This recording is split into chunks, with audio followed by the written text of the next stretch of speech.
So for each scholarship, it varies. Each home has a different set rate for monthly or weekly amounts. Some you'll get a little bit of a break on if you pay monthly. If you pay weekly, it is an estimate between 150, 200, 220. It depends on what location and what home you're working with. Right now we are working with a small network group of homes, getting people into places that they feel most comfortable and appropriate in. And the scholarships amounts do vary based on, I would say, urgency. You know, someone who has no income is going to need a greater amount of a scholarship than someone who has income and then maybe a part-time job on the side, or has a check coming in monthly and has, you know, a small little gig that they do on the side. But there are people who do need it more than others. Like I said, this is something that is primarily for people who are newly in recovery. So people who are coming out of halfway houses, people who are coming out of detoxes and working with an IOP or a PHP, or people who are just getting out of jail or prison and need something to fall back on while they're getting on their feet. And what we do is cover the first month of sober living for them. So it doesn't matter what area they're coming from or reaching out from? No. Okay. And what's the longest area in terms of having to deal with someone, like coming from a different state? Right now we're working Massachusetts only. Okay. I'd like to expand someday to be able to work with Southern New Hampshire. Why Southern New Hampshire? I feel that that's an area that is in basically the same position as Massachusetts with opioids and with addiction problems. Okay, yeah. Well, okay. Yeah, that makes sense, because there's a lot of that going on throughout the this New England area. So what else can you tell me about Mario's mission, or what's connected to Mario's mission? Mario's mission offers peer recovery meetings every Thursday night starting January 4th from 7:15 p.m. to 8.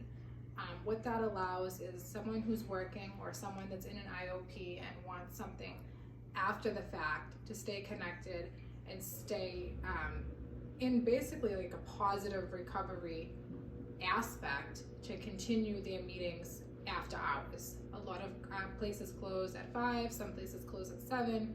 This is something that for the average person who does work daily and gets out of work late can jump on the Zoom and say, this is what's going on, this is the position I'm in, and share their story and share what they want to talk about.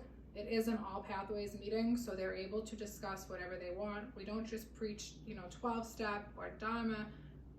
It's something that everyone can join in, and they have their own belief system, their own way of thinking, and everyone's included.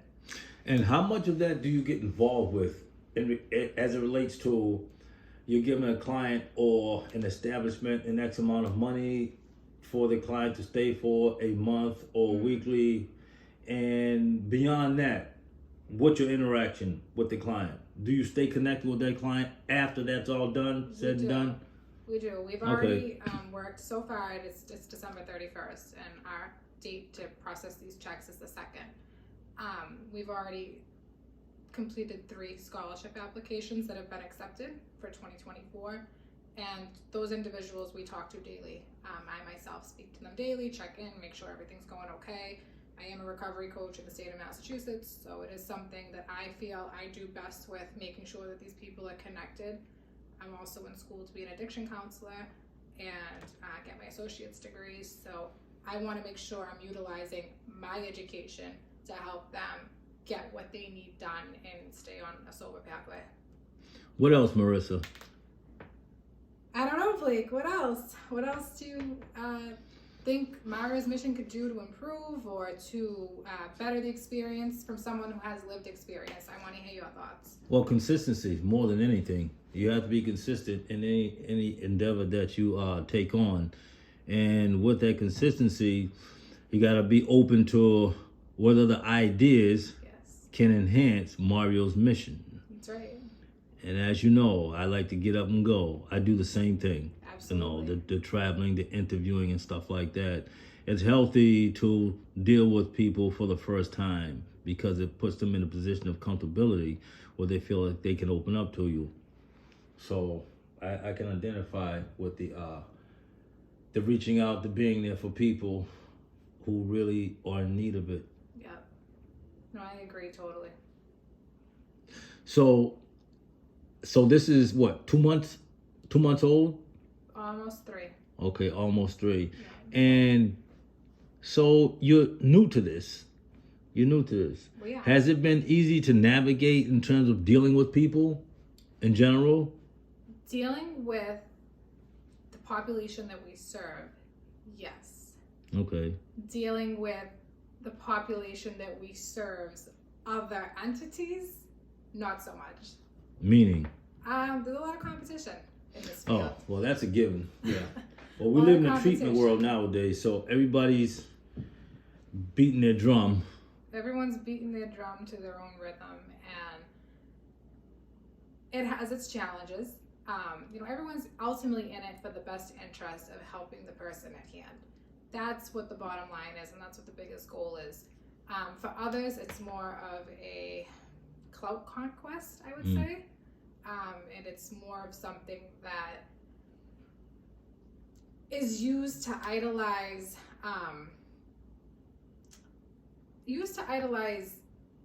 bad than good. There should be more people that care genuinely about the person at hand than what they can get out of the situation. So do you deal with a lot of sponsors? We do. Okay. We're so grateful for our sponsors. Good. And do you keep in contact with them once an event's already taken place? We do. Okay. Yeah, we do. We primarily, the sponsors that we use, we base our resources off of. The sober homes that we had for our last event are top on our list for referrals when we have to send someone to a sober home and when we're doing a scholarship. We want to keep our network close and be able to use those referrals and utilize those companies and give them our business and vice versa. And it's nice to be able to give them the opportunity to help someone because they gave us the opportunity to get them that help. So I'm going to give you 2 extremes. Okay. What's the easiest thing about Mario's mission? And what's the hardest thing about Mario's mission? The easiest thing about Mario's mission would be finding the people to help. It's very easy to go to a population or an area